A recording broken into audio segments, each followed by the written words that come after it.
So yeah, thanks, Karen, and thank you, Aliyah. I love the story of Jeff. It's one of my favorites. My name is Emma Merkling, and I'm the postdoctoral research fellow working on a very exciting project, which is actually a collaboration between Senate House Library, the Science Museum, and University of Stirling. And I'm just going to introduce that briefly before talking about my case studies. The project is called The Media of Mediumship, Encountering the Material Culture of Modern Occultism in Britain's Science, Technology, and Magic collections. And basically, our aim is to transform public understandings of everyday technological objects with sort of hidden or unknown occult use histories.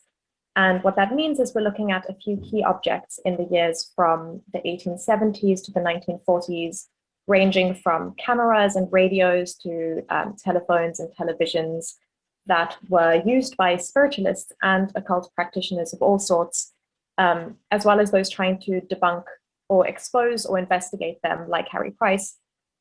And we're asking questions about how these objects were used and how that relates to, sort of entangled histories of belief, of perception, of scientific evidence. And our project will be producing a whole host of exciting events that I think you'll be interested in, including at Senate House, but I'll talk more about that at the end. And we're also creating a range of curatorial materials that are establishing or drawing connections between the collections of Senate House and of the Science Museum. And obviously the Harry Price Archive is a huge part of that for reasons that are probably obvious given Karen's explanation of who Price was and what he was working on.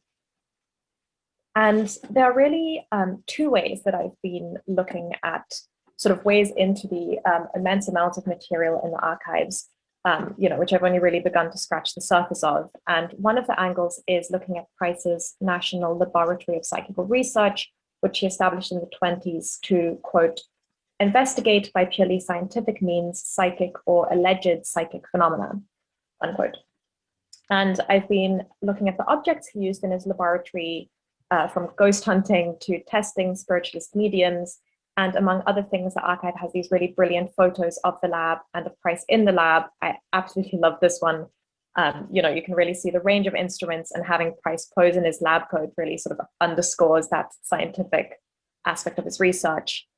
His lab had a seance room for mediums, for testing mediums.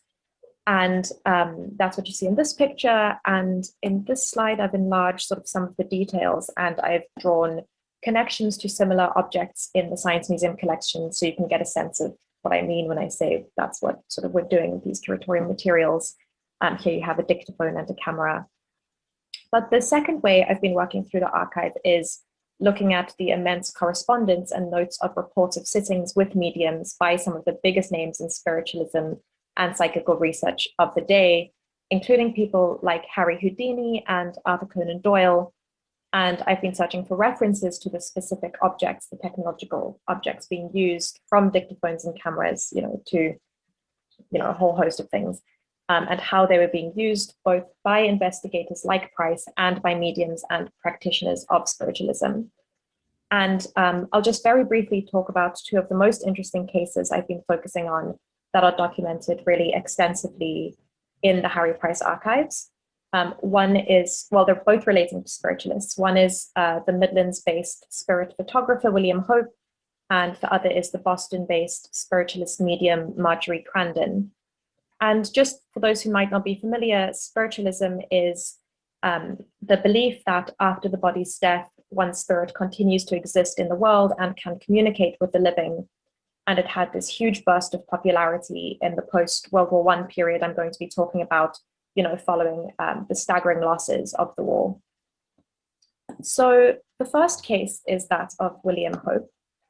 He was an ex-carpenter who became the most productive spirit photographer of his day in the UK. And he was working in Crewe in the Midlands from sort of the early 1900s until his death in 1933.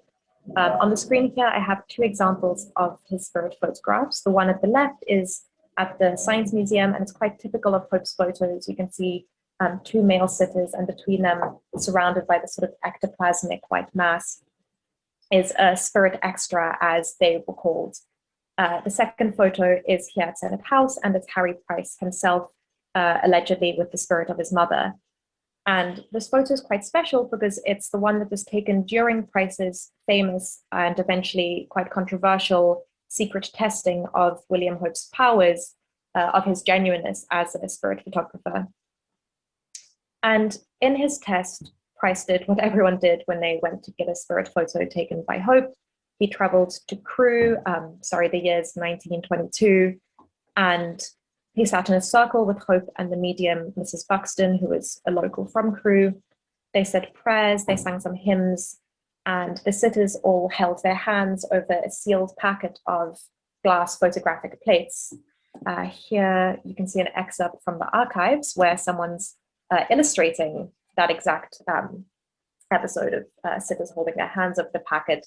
And I included a picture from the Science Museum of a packet of plates. It's from a slightly earlier date, just to give you an idea of sort of what this object looked like. So one of the sitters, in this case Price, would then unseal the packet and place two of them in the plate carrier for the camera. William Hope would then take the picture, and what Price suspected Hope of doing was switching out the plates brought by sitters like himself for ones that he'd doctored earlier to contain the spirit extras. And on this occasion, what Hope didn't know was that Price had had the producers of the plates imprint a secret X-ray insignia onto them. So he would be able to see, once they'd been developed, whether they were his marked plates or different ones that Hope had substituted. And when the images were developed, including that one I showed you of himself, Price saw that there was no insignia, no symbol had shone through. And he believed that this meant that he'd caught Hope out. And he published his findings on this case. He has this actually amazing scrapbook, actually a few scrapbooks in the archives detailing the whole thing. And what you can see here is pictures from that. On the one hand, his publication, and on the other, photographs of the plates that he then took home and had developed, which show the X-ray insignia in the corner. So, that insignia was not on the photos taken by Hope.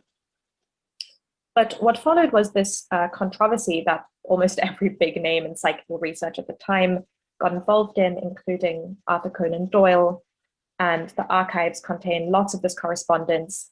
And sort of to cut a long but very interesting story short, it was discovered someone anonymously mailed a set of mysterious objects to the offices of the Society of Psychical Research, and it came out that the plates Price had bought might have been unsealed by someone before his arrival at Crewe, which rendered the experiment useless. And in the end, Price ended up moderating his views a little bit and sort of said he didn't believe Hope had always been an imposter, but had occasionally faked spirit photos. And the whole thing, what's interesting for my research and for our project is that the whole thing really gravitated around the question of the object. The camera, were the plates sealed? What was the nature of the plates? The X-ray insignia? Yeah. And I seem to have gone a bit overzealous as usual, so I don't have quite as much time for Margery, but I will give you the highlights. She was a physical medium, meaning she was seemingly capable of producing a physical substance called ectoplasm, which is a mysterious, spiritual, yet tangible substance said to emanate from the orifices of mediums in a trance state, which is what you can see in these photos that are from the archives. And here it's sort of spilling from her body. And specifically in her case, the spirit said to emanate from her body was that of her brother Walter. And a lot of the tests that were done on her involved communication with Walter, testing Walter. One of my favorite incidents in these tests, which were conducted by Price and others, Harry Houdini was sort of famously involved in the case at a certain point.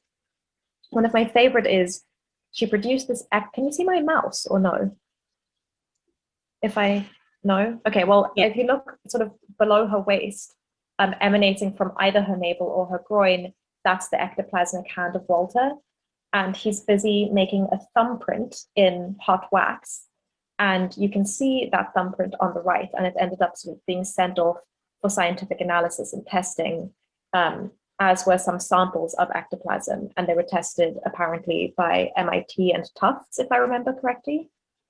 So you can sort of see how important this idea of scientific proof was, the whole process.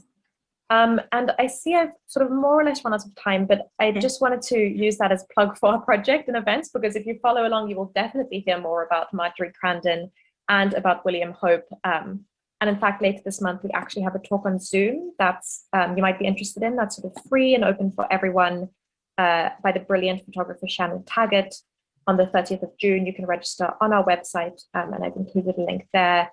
And feel free to get in touch with me. I'll put my email on the next slide.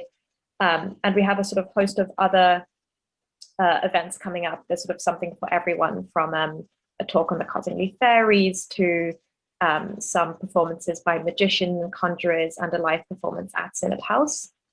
And yeah, there are some more details. Also follow along on Twitter. I sort of, if that's your thing, I tweet out exciting finds from the archives every week. But thank you, Karen. I'll sort of go back over to you now.